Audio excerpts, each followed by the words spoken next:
ہمارے نوے امام امام محمد ابن علی علیہ السلام ہیں۔ آپ کے دو القاب بہت مشہور ہیں، جواد اور تقی۔ جب آپ علیہ السلام کے والد امام علی رضا علیہ السلام کو شہید کیا گیا، اس وقت آپ علیہ السلام کی عمر مبارک 7 یا 8 برس تھی۔ اس کم سنی کے باوجود آپ علیہ السلام اپنے زمانے کے سب سے زیادہ عالم اور بابصیرت شخصیت تھے۔ بہت سے لوگ امام علیہ السلام کی کم عمری کی وجہ سے ان کی صلاحیتوں پر شک کرتے تھے، لیکن جب وہ امام علیہ السلام سے سوالات کے درست جوابات سنتے تو دنگ رہ جاتے۔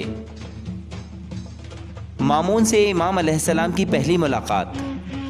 امام علیہ السلام کی مامون سے پہلی ملاقات بغداد میں ہوئی، جب ایک دن مامون اپنے آدمیوں کے ساتھ گلیوں میں گشت کر رہا تھا۔ اس کا گزر چند بچوں کے پاس سے ہوا۔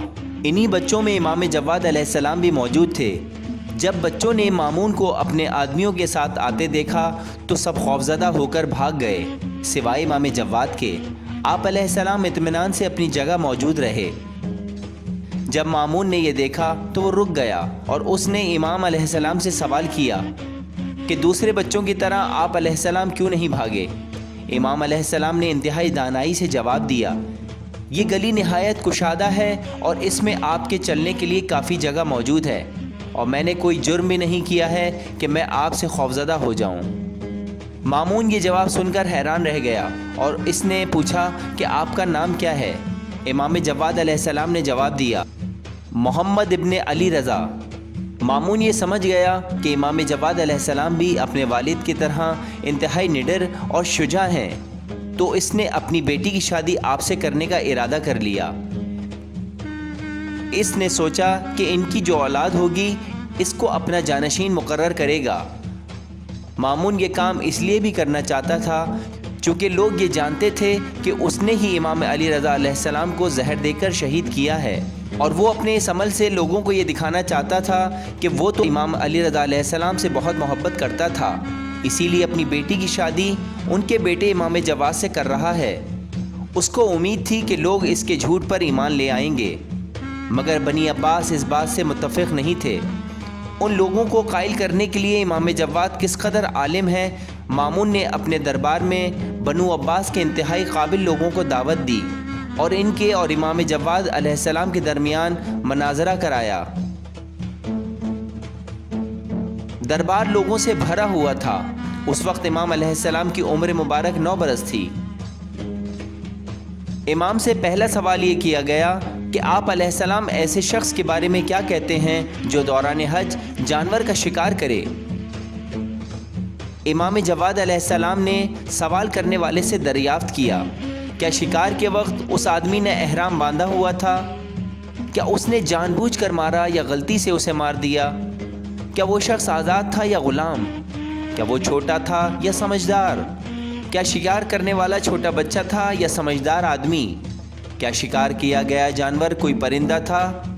کیا شکار چھوٹا تھا یا بڑا؟ کیا شکاری اپنے عمل پر شرمندہ تھا یا پشیمانہ تھا؟ کیا شکار رات میں ہوا تھا یا دن میں؟ کیا شکاری حج کے بڑے ارکان ادا کر رہا تھا یا نہیں؟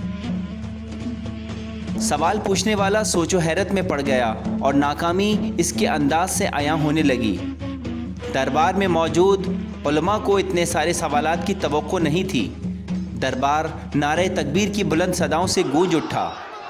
تمام لوگوں پر یہ بات واضح ہو گئی کہ ائمہ اطہار علیہم السلام علم دین پر پورا عبور رکھتے ہیں اور اللہ تبارک و تعالیٰ نے انہیں حکمت و دانائی جیسی نعمتوں سے نوازا ہے۔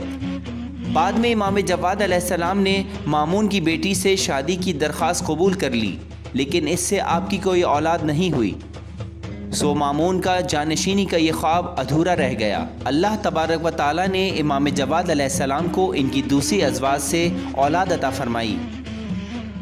امام جواد علیہ السلام شادی کے بعد بغداد چھوڑ کر مدینہ روانہ ہو گئے۔ کچھ ہی عرصے بعد مامون کسی شدید بیماری کے باعث مر گیا۔ مامون کے بعد ایک انتہائی ظالم و جابر شخص معتصم باللہ خلیفہ بن بیٹھا۔ یہ امام علیہ السلام کی کھل کر مخالفت کرتا اور آپ علیہ السلام کی شہرت سے حسد کرتا تھا۔ وہ نہیں چاہتا تھا کہ امام علیہ السلام مدینے میں قیام کریں، چنانچہ اس نے زبردستی امام علیہ السلام کو بغداد بلوایا اور اپنے جاسوس مقرر کر دیے جو امام علیہ السلام کی نگرانی کرتے تھے۔ معتصم باللہ بھی ہارون رشید کا بیٹا تھا، مگر اس کی ماں ترک تھی۔ اس نے بغداد میں کئی ترک لوگوں کو آباد کر دیا اور ترک بغداد میں انتہائی طاقتور ہو گئے۔ ان لوگوں کے لیے اس نے بغداد کے شمال میں نیا شہر آباد کیا جو آج سامرہ کے نام سے جانا جاتا ہے۔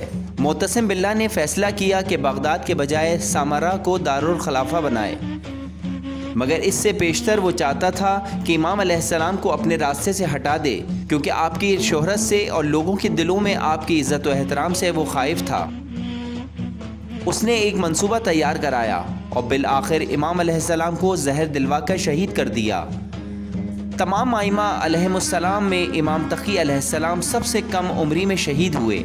شہادت کے وقت آپ کا سن مبارک فقط 25 برس تھا۔ امام جواد علیہ السلام کو بغداد میں آپ کے دادا امام موسیٰ کاظم علیہ السلام کے پہلو میں دفن کیا گیا۔